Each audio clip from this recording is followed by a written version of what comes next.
지금 대한민국에서 가장 비싼 소비는 무엇일까요? 놀랍게도 정가를 주고 식품을 사는 일입니다. 당장 오늘부터 소비기한이 임박한 식품들이 배달앱안에서 본격적으로 마감 할인 판매에 들어갑니다. 어제까지는 버려질 예정이던 상품이 오늘은 돈이 됩니다. 이것은 단순한 할인 행사가 아닙니다. 대한민국 소비 습관이 바뀌는 순간입니다. 소비기한이 임박한 식품들이 배달앱을 통해 판매되기 시작했습니다. 동네 베이커리와 음식점의 구석 매대에서만 보이던 상품이 이제는 스마트폰 화면 위로 올라왔습니다.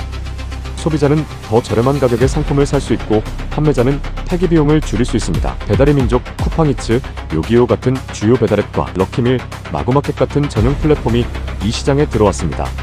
배미는 오후 8시부터 20% 이상 할인된 상품을 내놓고 쿠팡이츠는 오후 6시부터, 요기요는 오후 9시부터 할인 상품을 제공합니다. 전용 플랫폼에서는 20에서 60% 수준의 할인도 가능합니다.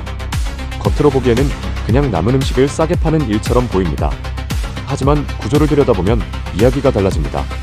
이 서비스는 단순한 떨이 판매가 아니라 고물가 시대의 소비 패턴이 플랫폼 안으로 이동하는 순간입니다.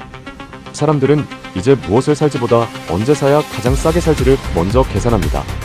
같은 상품이라도 시간에 따라 가격이 달라지고 소비자는 그 시간을 기다립니다. 정가를 주고 사는 일이 당연한 선택이 아니라 손해처럼 느껴지는 순간입니다. 이 현상은 갑자기 나타난 것이 아닙니다. 고물가가 길어지면서 이미 소비의 기준은 바뀌고 있었습니다. 과거에는 신선식품이나 즉석식품을 할인해 파는 일을 꺼리는 분위기도 있었습니다. 하지만 지금은 다릅니다. 사람들은 쿠폰을 찾고 포인트를 비교하고 마감 세일 시간을 계산합니다. 마감 할인은 그런 변화의 가장 눈에 보이는 형태입니다. 이 흐름을 이해하려면 역사 속 소비 전환을 떠올릴 필요가 있습니다. 1970년대 오일 쇼크는 세계 소비의 기준을 바꿔놓았습니다. 유가가 급등하고 인플레이션이 심해지자 사람들은 크고 비싼 것보다 작고 효율적인 것을 찾기 시작했습니다. 소비는 과시에서 절약으로, 실용에서 생존으로 이동했습니다. 지금의 마감 할인도 같은 맥락입니다. 식탁 물가가 오르고 실질 구매력이 줄어들면 사람들은 더 싸고 더 빠르고 더 실속 있는 선택으로 이동합니다.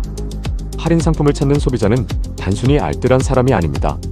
변화한 경제 환경에 가장 빨리 적응한 사람입니다. 그래서 이번 서비스는 단순한 식품 할인 뉴스가 아니라 소비 문화 변화의 지표로 봐야 합니다. 소비자는 더 민감해지고 판매자는 더 정교해지고 플랫폼은 더 빨라집니다. 이 구조에서 가장 흥미로운 주체는 플랫폼입니다. 마감 할인 서비스가 들어오면 플랫폼은 단순한 배달, 주문 창구를 넘어 재고와 할인과 소비를 연결하는 유통 허브가 됩니다. 소비자는 집에서 주변 매장의 할인 상품을 확인할 수 있습니다. 판매자는 폐기 직전 상품을 더 넓은 고객에게 노출할 수 있습니다. 이 과정에서 축적되는 데이터는 매우 중요합니다. 어떤 품목이 언제 팔리는지, 어느 시간대에 반응이 좋은지, 어떤 할인율이 주문을 끌어내는지, 이 모든 정보가 플랫폼 안에 쌓입니다. 그 데이터는 나중에 추천 기능을 개선하는 데 쓰일 수 있습니다. 또 지역별 수요 예측과 상품 진열 전략을 정교하게 만드는 데도 활용될 수 있습니다. 즉, 마감 할인은 단순히 남은 물건을 파는 기능이 아니라 데이터 기반 유통 구조의 실험장입니다. 판매자 입장에서도 이 서비스는 의미가 있습니다. 버려질 상품을 현금으로 바꿀 수 있고 폐기 비용을 줄일 수 있습니다. 음식물 쓰레기를 줄이는 효과도 있습니다. 기후에너지 환경부는 전국 음식물 폐기물이 매년 약 500만 톤 발생한다고 설명하고 있습니다. 이런 상황에서 폐기 직전 식품을 다시 유통망 안으로 끌어오는 것은 사회적 비용을 낮추는 방향입니다. 이 서비스가 주목받는 이유는 바로 여기에 있습니다. 소비자 혜택, 환경 부담 절감, 판매자 손실 완화, 세 가지가 한 번에 맞물립니다. 하지만 모든 변화에는 그림자도 있습니다. 마감 할인이 늘어날수록 소비자들은 정가 구매를 더 꺼릴 수 있습니다. 조금만 기다리면 더 싸게 살 수 있다는 학습이 생기면 일부 매장의 정상 판매에는 부담이 될 수 있습니다. 이것이 바로 이 서비스의 가장 중요한 균형점입니다. 할인 판매가 지나치게 자주 반복되면 가격 기준이 무너질 수 있습니다. 반대로 폐기를 줄이고 재고를 효율적으로 정리하는 데만 성공하면 판매자와 소비자 모두에게 이익이 됩니다. 결국 핵심은 빈도와 속도와 범위입니다.